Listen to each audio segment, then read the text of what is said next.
Hi guys, how you doing? Welcome to the Becoming series, exploring the deep truths and the principles that will enable you become everything you were created to be and do.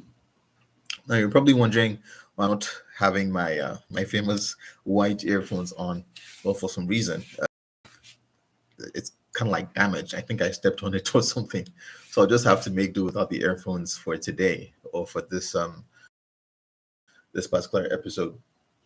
I hope the audio is good though, and you can all hear me properly. So today I wanted to quickly talk about something. I'd started out by saying that we're going to have a whole new series, around management, finance, and all that. But this was something that has been on my mind and on my heart, for the last couple of days, the last several days, right? And it was born about by an incident that happened, in my country. If you're from Nigeria, right, you probably have heard what happened in the northern part of the country. A young Christian student was lynched by a mob,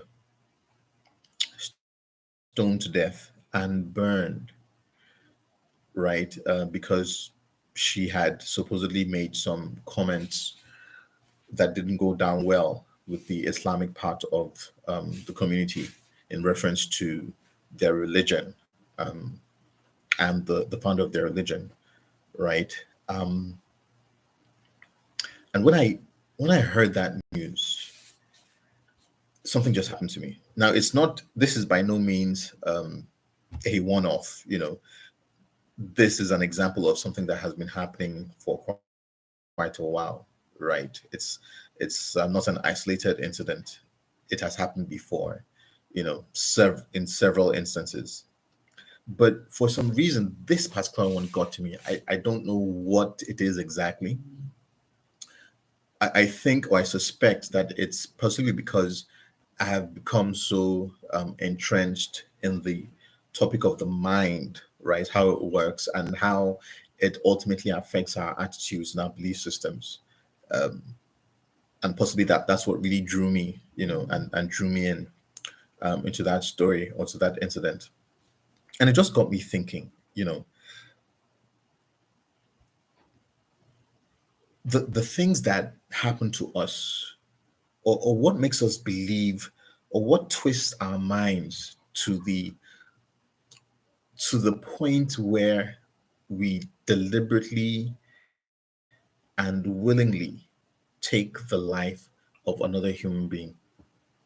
We weren't forced to do it. Nobody held a gun to our heads. We deliberately set about doing it. Another human being. Another human being. I mean, it's so mind-boggling that people will just rise up and decide to take the life of. They didn't just shoot her; they stoned her and they set her ablaze because of something that she said.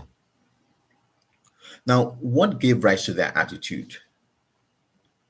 It is because of something they believe. They believe that anybody who utters comments against their religion, or against the founder of their religion, that are seen in a blasphemous light, that person should be done away with summarily. No going to court, no reporting the person to the cops or to the law or to the authorities. No, we take care of the person right away. And it's scary because that is what they believe. Because the ideas that have been passed to them,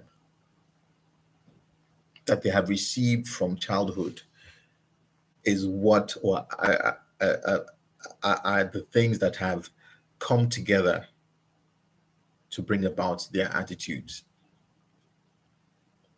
This is so scary and so mind-boggling. But it just underscores the importance of your belief system. Um, I've done a couple of episodes relating to our belief systems, the power of ideas that you can check out in previous episodes. But this was just something that I just had to speak about. The power of our beliefs. We need to be so careful of the things that we receive, right? And I'm going to do another episode shortly on how this, how media, and when I talk about media, I'm not talking about just the news or, our popular ideas about media. I'm talking about something much deeper than that, how these things impact us. We need to be careful, the things that we listen to, the thoughts that we receive, because these things ultimately will impact our mentality, and our mentality would produce our attitude, which is our lives. And we can do anything that we deem fit because we have believed some ideas. We need to be very careful. So I just wanted to about media and how this impacts our lives.